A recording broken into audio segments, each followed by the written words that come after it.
Dear friends, इस video में हम देख रहे हैं सब्जेक्टिव क्वेश्चंस के आंसर्स पार्ट 1 का। पार्ट 2 का सभी सब्जेक्ट का अपलोड कर दिया गया है सॉल्यूशन पीडीएफ फॉर्म में। ये भी आपको पीडीएफ के रूप में ही मिलेगा, इसका पूरे आंसर्स लिखे हुए मिलेंगे आपको। तो इसका पूरा वीडियो देख लेना ताकि आपको पीडीएफ का पासवर्ड पता चल सके और उसको नोट कर लेना आप पासवर्ड को, सब्जेक्ट लिख करके उसके सामने आप जो है पासवर्ड के फिगर को नोट कर लेना। तो यहाँ पर देखते हैं पहला क्वेश्चन जो है इसमें पूछा गया है, यू आर अर्नव या Anvi write an application to the principal of your school for the remission of fees. तो रिमिशन मतलब क्षमा माफ़ी चाहिए या छुटकारा चाहिए उस लेट फीस से या फ़ाइन से, ठीक है, रिमिशन ऑफ फाइन। तो टू द प्रिंसिपल आप कोई भी स्कूल डाल सकते हैं, स्कूल का नाम नहीं दिया इसमें, केवल आपका नाम लिखना है, तो वो आपको ध्यान रखना है बस। न्यू दिल्ली सब्जेक्ट आप लिख देंगे फॉर रिमिशन ऑफ फाइन, और sir respectfully I beg to say that I am student of 10th A 10th B, जो भी आप लिखना चाहें, या 10th लिख सकते हैं। Yesterday while on the way to the school my bus broke down and I reached late, my class teacher got angry and imposed a fine of ₹10 on me.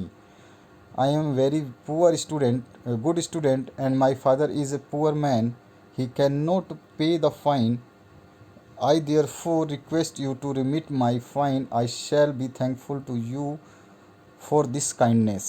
Thanking you, और आपको जो application में नाम लिखने को बोला था आप उसमें से कोई भी नाम लिख सकते हैं, मैंने अनवी लिख दिया। सेक्शन बी इसी का पूछा गया, इसी क्वेश्चन का। तो इसमें पूछा गया है, you are Nitin Tina write a letter to your younger brother advising him to take part in games. तो यहाँ पे आपने जो भी नाम डालना है ब्रदर का वो डाल देंगे। Dear Hitesh, I hope that you are doing well in your studies. There is no doubt that studies are the most important part of student life. I have came to know that you do not play games. This is not good for students. Health is wealth. Without good health you cannot think for higher studies. Games are necessary part of education. They make us healthy and strong. I therefore advise you to take part in games and sports. Your lovely sister, आपको जो नाम दिया है उसको लिख देना है। उसके बाद में आते हैं नेक्स्ट क्वेश्चन पे, attempt any one of the following. तो यहाँ पे सभी के आंसर्स दे दिए गए। Write a paragraph on the topic of my visit to a zoo. आप अपने वर्ड्स में लिख सकते हैं, मैंने अपने वर्ड्स में लिखा है, आप अपनी मर्जी से जैसे भी लिखना चाहें इसको लिख सकते हैं। तो इसके लास्ट में आप लिखना चाहें तो it was very thrilling experience and memorable one, ठीक है। इसके आगे हम बढ़ते हैं बी पार्ट पे। इसके write a story on the title the fox and the grapes. बहुत बार सुना होगा आपने ये कहानी। इसको आपको केवल छोटा सा स्टोरी लिखना था, तो वन आफ्टरनून से स्टार्ट करना था, fox was walking through the forest वाला, और इसके बाद में लास्ट में जब आप इसको ख़त्म करेंगे तो मोरल ज़रूर लिखेंगे। मोरल में it is easy to despise what you can not have, nothing comes easy without a hard work, so work hard and reach your goals. इसका ये उद्देश्य है। इसके बाद में इसी में सी पूछा गया आपसे, you are Mamta Vinod, your school organise a trekking to Manali in the winter break, mentioning the title, the number of participating students, their experience, or write a letter in about 40 words for your school magazine। तो सबसे पहले आपको बड़े capital letter में लिखना है, जिसके लिए आप ये रिपोर्ट तैयार कर रहे हैं। तो trip to Manali reported by, इसमें लिखा हुआ है ममता विनोद, तो ममता लिख दिया हमने। भिवानी, और अप्रैल 5 2021 जो डेट नहीं आई है उसको लिख दिया। 25 student of 10th SD senior secondary school, ये आपको नंबर बताया था, उसमें क्वेश्चन में पूछा था कितने स्टूडेंट हैं, उनके नंबर बताने हैं आपको। और उसके बाद में went to a trekking tour to Manali in the winter week, the trip was organised by the director of mountaineering for the purpose of developing a spirit of adventure and thrill among the students. The students enjoyed this trekking tour a lot and learned very much about the mountains। ठीक है, ये इसका answer हो गया। इसके बाद में section B की बात करते हैं, जिसमें प्रोस टेक्स्ट से आया हुआ है आपके क्वेश्चन आंसर, जो write the story of Lencho's faith in God. तो आपको इसमें लेंचो का जो फेथ था गॉड में वो कैसे था वो आपको समझाना था। आप इसको 50 तरीके से लिख सकते हैं। तो यहाँ पर जो है Lencho has great faith in God after the hailstorm destroyed his field. He wrote a letter to God asking 100 pros to sow his field again and last till the crops came. इस तरह से आपको लिखना है, आपकी book में भी यही चीज़ है। और लास्ट में आप लिख देंगे from the above points it was prove that Lencho had deep faith in the God. आगे और ऑप्शन में आ जाते हैं, right the character sketch of Wanda. तो इसका आपको कैरेक्टर स्केच लिखना था, यानी कि उसके बारे में लिखना था, उसके क्या क्या उस कहानी बताई गई। तो यहाँ पे Wanda was Polish immigrant, she was socially outcast student who was often teased by other student of the school।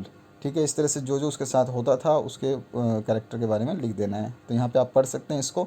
इसका पीडीएफ फाइल जो मैं दूंगा आपको डिस्क्रिप्शन बॉक्स में, उसको डाउनलोड कर लेना, लेकिन उसको पासवर्ड चाहिए। पासवर्ड इसी वीडियो में बताऊंगा। 10th क्लास की प्लेलिस्ट में ज़रूर जाना, आपके सभी सब्जेक्ट के जो है आंसर्स उसमें बता दिए गए हैं। ठीक है, और जो भी सब्जेक्ट के आंसर बन रहे हैं वो इसी में अपलोड किए जाएंगे, उसी 10th क्लास में मिलेंगे आपको सब। 4 क्वेश्चन कोई भी इसमें से सॉल्व करना था। Why does the postmaster send money to Lencho, why does he sign the letter God. ठीक है, तो इसके बारे में आप 50 तरीके से फिर से लिख सकते हैं घुमा करके। तो हमने अपनी तरीके से लिखा है, the postmaster send money to Lencho to keep alive the trust of Lencho in God. उसके मतलब विश्वास को जगाए रखने के लिए ऐसा किया गया था। उसके बाद में इसकी पूरी कहानी आप लिख दोगे। सेकंड क्वेश्चन है, what ideas 10 Mandela set out for the future of south Africa. तो यहाँ पर आप इसको सिंपली वर्ड में लिख सकते हैं, Nelson Mandela set the ideas of liberating people from the bondage of poverty suffering and privation. He also set the ideas for a society where there would be no discrimination supported based on the gender or radical origins or poverty। ठीक है, तो ये आप लिख सकते थे। Third question है, what made the women in the control centre look at the narrator's strangely. तो ये इसका द ब्लैक एरोप्लेन से क्वेश्चन है, इसको आपको लिखना था। तो इसका आंसर आपके सामने है, आराम से वीडियो को पॉज करके पढ़ सकते हैं। The women in the control centre look at the narrator strangely because the narrator ask her about the black aeroplane but she saw no plane except the narrator's plane in the sky during the storm. ठीक है, even the radar shows only the narrator's plane in the sky that night. उसके बाद में next question है, why was Mr Keesing annoyed with Anne what he ask to do. तो वो क्यों annoyed थे उनसे, तो ये आपको बता देना है कि annoyed with the Anne a because she was very talkative and distracted everybody in the class. He assigned her extra homework asking her to write an essay on the subject a chatterbox। ठीक है, तो इसके answer आराम से ऐसे लिख सकते हैं आप। पांचवा है, why didn't Wally want to go to the stall and have a drink, what does this tell you about her. तो उसके पास तो पहले तो पैसे ही नहीं थे, तो स्टॉल क्यों नहीं जाना चाहती थी। I don't want to go to the stall and have drink because she didn't have the money for it. She even tried to refuse the offer of a treat by the conductor. This tells us the she was a wise girl and had common self control on her feelings. तो ये इसका what does you tell about उसके बारे में आप क्या बता सकते हैं, तो ये लाइन इसको बताती है। When her son dies, Kisa Gautami goes for house to house. What does she ask for? Does she get it? Why not? तो यहाँ पे जब उसका बेटा मरा था तो she went to house asking if she could get some medicine that would cure her child। तो ऐसा तो हो ही नहीं सकता था, तो no she didn't get because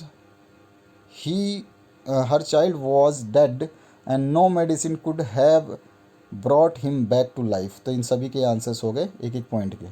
इसके बाद में नेक्स्ट है, who is the heroine of the play. Explain करना था। तो नातल्या जो थी वो हीरोइन थी ऑफ द प्ले की, प्रपोजल की, और she was of 20 years old. She is still unmarried. It causes great worry to her father. Natalya wishes that somebody would love her and propose to her. Her father calls her a love sick cat. ठीक है, ये सब हम लिख सकते हैं इसके बारे में। बी है पोएट्री, फर्स्ट फ्लाइट। आंसर करने हैं आपको आंसर्स के। तो पहला क्वेश्चन पूछा गया है, what is the central idea of the poem dust of snow. ये हर बोर्ड में क्वेश्चन पूछा जा रहा है बार बार। तो the poem express the significance of small thing in changing one's attitude. The poet appreciates the beauty of snowflakes which change his mood and save many precious moments from being wasted away. The crow shakes of the snow dust from the hemlock tree. उसके बाद में next है, what is the central idea of the poem A tiger in the जू।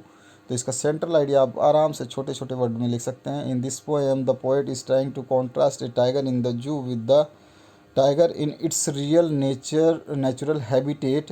In order to show the contraction, the poet shift the scene from the jungle to zoo.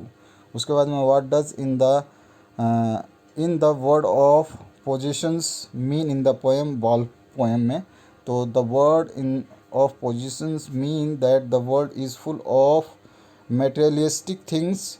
Here everything and every action made to possess something. इस तरह से आपको इसको लिख देना था।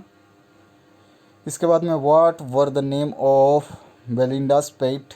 तो name of the Belinda's pet जो है were Ink a little black kitten और Mustard a little yellow dog और Blink a little grey mouse and a dragon whose name was Custard. तो ये सब उसके नाम थे। सेक्शन सी में सप्लीमेंट्री रीडर में write the character sketch of Tiki on the basis of the your understanding on the lesson A Trump of surgery. 5 number का question है, तो इसको थोड़ा सा आपको बड़ा लिखना है। तो हमने भी आपको इसको बड़ा लिखा है। आप पूरा याद करेंगे तो 2-4 लाइनें भूलेंगे भी तो कोई आपको दिक्कत नहीं होगी। तो इसको आराम से आप पढ़ सकते हैं। इसका वीडियो का जो पासवर्ड है उसको आपको नोट कर लेना है। इसका पासवर्ड है 2020। ठीक है, ध्यान रखना आपको। 2020 इसका पासवर्ड है, तो आप इसको नोट कर लेना। और ऑप्शन में आ जाइए। इसका जो नेक्स्ट क्वेश्चन पूछा गया है उसकी बात करें तो describe the scene when mister Jaffers tries to arrest the man without head. तो उसको भी आपको उसी का और ऑप्शन है, यानी कि 5 नंबर का क्वेश्चन है, तो थोड़ा सा आपको इसको सही से लिखना है। तो यहाँ पे लिख दिया है, constable Mister Jaffers was quite surprise to find that he had arrested a man without a head. ये बहुत ही ज़्यादा सरप्राइज था उसके लिए। उसके बाद में आप इसको आगे लिख देंगे। Question number 7, answer any 3 of the following.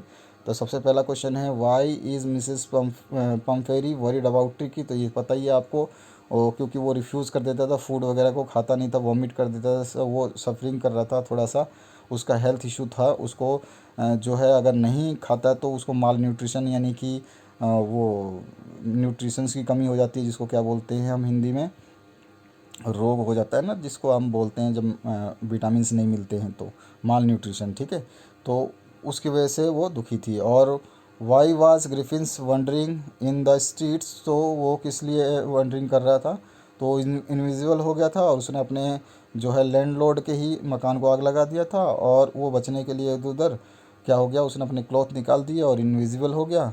और वो साइंटिस्ट जो है डिस्कवर कर रहा था जो रेयर ड्रग का। ठीक है, What lesson does E. Brighton learn when he does not win anything at a science fair। तो उसने क्या करा, उसने सोचा कि हाँ ये जो दूसरे लोग हैं ये भी कोई जो कुछ ना कुछ ट्राई कर रहे हैं एक्सपेरिमेंट्स का। तो उसने भी जो है दूसरा कुछ ट्राई किया, यहाँ पे लिख दिया है उसको। और why was Matilda Loisel always happy. तो Matilda was always happy in her early married life because she was born in a family of clerks। Sorry unhappy है इसमें, अनहैप्पी। तो Matilda was always unhappy in her early married life because she was born in a family of clerks which seemed to be an error of destiny। She had high apprehensions। She felt grieved at her miserable condition। She thought that she was born for all delicacies and luxuries of the world। वो चाहती थी कि वो ऐसी family में जन्म ले जहाँ पे उसको सारे के सारे जो इंटरेस्टेड चीज़ें जो करना चाहती थी वो इजीली कर पाए, पैसों वाली होती, इस तरह से सब कुछ। और नेक्स्ट जो है आपका लास्ट क्वेश्चन, हु इज़ लुटकिंस। तो इसके बारे में हैक ड्राइवर में तो लुटकिंस कौन था, a residence of New Moulton Inn is a witness in a law case. He is a clever man as he easily takes the lawyer into confidence and saw him all around the town with a fake intention of helping him find Oliver Lutkins. He is a middle aged friendly hack driver. ठीक है, तो ये इसके बारे में हमने बता दिया कौन था। तो ये पूरा आंसर हो गया। इसी तरह से आपके सारे आंसर्स प्रोवाइड कर दिए गए हैं पीडीएफ के रूप में, आप उसको सीधा डाउनलोड करके अपने मोबाइल में देख सकते हैं। प्लेलिस्ट ज़रूर विजिट करना, अदरवाइज़ आपसे सारे सब्जेक्ट छूट जाएंगे। उसमें सब कुछ दिया हुआ है डिस्क्रिप्शन में। अभी आप जो वीडियो देख रहे हैं इसमें जाने के बाद में आपको Haryana board 10th class papers के नाम से जो आपकी प्लेलिस्ट है 10th क्लास की, उसको ज़रूर देखना आपको, और वीडियो को ज़रूर शेयर करें। Thank you very much for watching this video.